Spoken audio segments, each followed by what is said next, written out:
Hey everybody, Tom Barnes, stories from the 78 in the North Center neighborhood outside of the Western Bar and Kitchen, right at Cullum and Western Avenue. It used to be the old Celtic Crown, if you remember that neighborhood spot.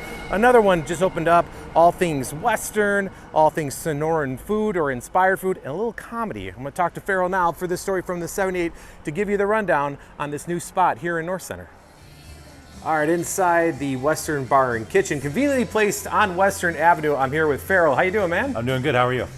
Excellent. So this is a new spot here. You guys opened up in July, right back here in the North Center neighborhood, at a familiar spot for people who have been here for a while, right? This used to be the old Celtic Crown, and before that, if you're an old timer, Penny Lane. We found three former names, and then before that, at some point, the Black Eye. Black Eye. That's a different kind of neighborhood back then. We just found a matchbook online that someone was selling for like $40. It said the Black Eye and had our address. So, so a lot of history in this bar that we're in right now, including the actual bar behind you. That's one of the old school type bars that you don't see too often anymore. Yeah, it's been around at least since the 70s. I'm not sure before then how long it was, but yeah, the nice oval round bartender in the middle so we can chat across the bar. That's one of the draws for it. It's a really pretty bar. Absolutely. And this place is all about neighborhood, bringing people in, but you have this Western vibe to it. Was it you or your partner that spent time in like the Arizona market? It was me. I lived in Arizona before I moved here. I've been here 20 years now, so Chicago's my home. But lived in Tucson, and I really fell in love with Western flavors and Sonoran flavors. And then when I came here to look at this building, we've been looking for a building for a while. The three things were the location. Obviously, it's on Western Avenue. Yeah. It's also, as you remarked earlier, it's a big open space, which is not common for Chicago bars. No, not. Chicago bars are narrow and long. Yeah. And it reminds me of bars I used to go to in the West because there's, like you go to Utah, I have friends in Wyoming, go to Montana, and they have these big open bars with lots of like natural wood and stone. And this is what this place reminded me of. And then I knew I wanted to do Southwest flavors in the menu for the kitchen. So I was like, let's call it the Western.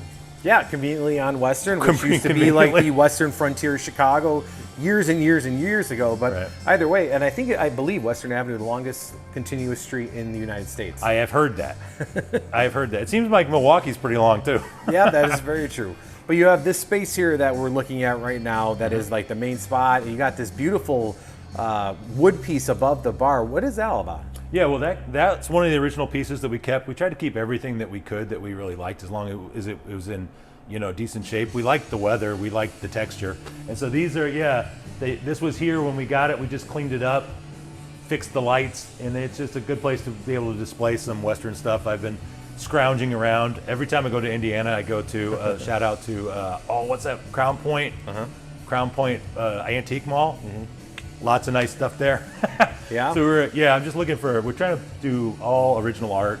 So I've been scouring for that because I like stuff that's real and textural and you notice that when you walk through the space. I mean, this is the main front house, if you will, of the bar. A lot of room to spread out.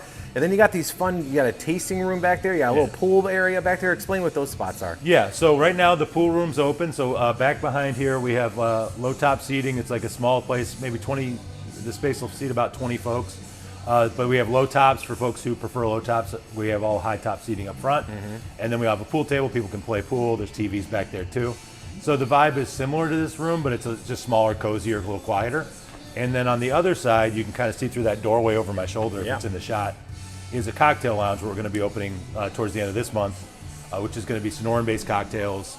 It's going to have some mezcal and some tequila and some whiskey to celebrate the American West, but also some specifically Sonoran liqueurs like Palmilla, which is basically Sotol, which is very similar to mezcal, and something called Bacanora, which is basically mezcal that's made specifically in the state of Sonora. They just all have different names depending on where they're made. And the state of Sonora being in Mexico. State of Sonora in northern Mexico, just across the border from Arizona.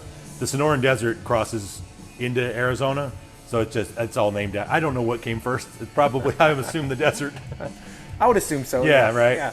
But you never know. Yeah, you never know. So though, obviously a lot of influences on that you mentioned earlier that is showing up in the bar. But another influence that's not quite ready for public display just yet, though, is the comedy aspect of this. We're standing on top of it, so to speak. Kind of, yep. So yeah, I run a theater. I moved here to do comedy from Arizona, and so I've been doing in improv. Improv's taken over my life in a certain way. So I teach improv, and I've done it for 20 something years. So I've been involved in a theater called CIC Theater, which was at Irving Park near Southport for about 15 years. Oh yeah. And just after the pandemic, our lease ran up, and we couldn't negotiate a new lease with the landlords. So we've been looking for a space since. This is a building that allows me to do those two things I wanted to do, which is open a bar and a kitchen, and also find a space to house CIC where we can help build each other and grow. And it's hard for a theater, we're a small independent nonprofit theater. It's hard for a theater like that to build out a space and front all the rent. So if we're looking for a standalone building, you're talking about probably triple what we can afford. Right. Here, it's one room. They can help. CIC can help pay the rent so we can have this space, and we can help build it out and cover costs so they can have that space. So it should be a good, symbiotic relationship. Absolutely, and you're in a neighborhood that has probably been starving for something like this. No pun intended. We hope so. For years. A lot of places are in Wicker Park neighborhood or Bucktown or Lincoln Park, even Lincoln Square. I know it's a little north of here, but here in North Center and Avondale. There's a lot of people, a lot of families, which you've noticed already, wanting to come in, not to drink, but to eat and everything, right? This is very communal. Yeah, it's very family. I've loved meeting everyone from North Center because they seem to they have a community where they all know each other. So they come in and there's a lot of just conversation that we don't have to spark because they all know each other from around the neighborhood. That's great. And when we kind of open quietly because we were just trying to get our feet under us, and the neighborhood has sustained us for the first couple of months before we started doing stuff like this to let folks were here. And they've all been very kind and very cool. And some who have been here 30 years were just like, oh, I'm so happy to see it back. And other folks have been like, I've been here 3 years. This place has been sitting empty. It's just great to have a place where I can just walk a block and have some really good food and a drink rather than having to huff it or get into the car. Absolutely. And you mentioned the food. What kind of foodie? I know you have an outstanding burger here. What other things you got going on? Yeah, it's I would describe it as classic bar classics with Sonoran twists. So yeah, we have a burger. We have classic buffalo wings. There's no real Sonora twist for that, but you can't really Sonoran up buffalo wings. But we have chicken salad that's got a lime vinaigrette. We have higher ended things. We have a thing called oysters relleno, which is basically roasted oysters that are made like a chili relleno. So they have Anaheim chili cream and cheese, and then they're just flamed. So it kind of has that flavor of a chili relleno on an oyster. Stuff like that. Fantastic. That's kind of new. I mean, I haven't really heard that too often in the city, so that's unique. Yeah. So we're trying to allow the folks in the kitchen to have a little bit of breathing room to have some fun with the idea. As long as it's a bar classic or something that makes sense for this atmosphere, and we put that twist on it, we're happy.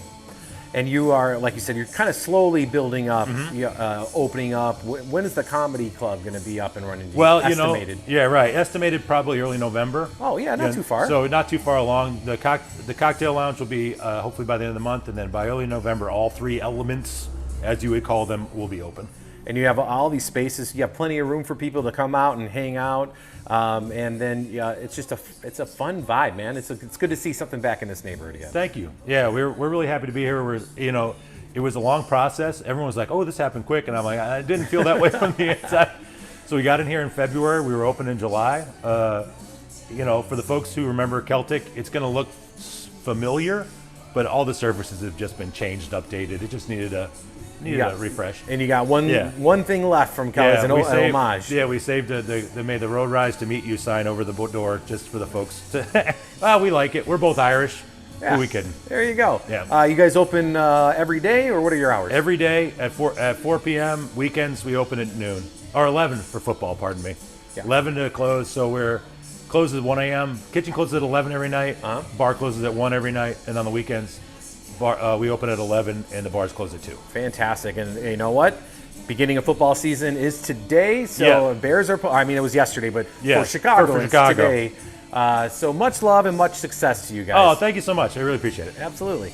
Well, there's the sign that he was talking about right there, heading right out onto Western Avenue at Western in Cullum. Tom Barney Chicago at gmail.com if you have a story from the 78 suggestion, or hit me up at the website storiesfromthe78.com. Come on out and check out the neighborhood spot right here in the North Center neighborhood.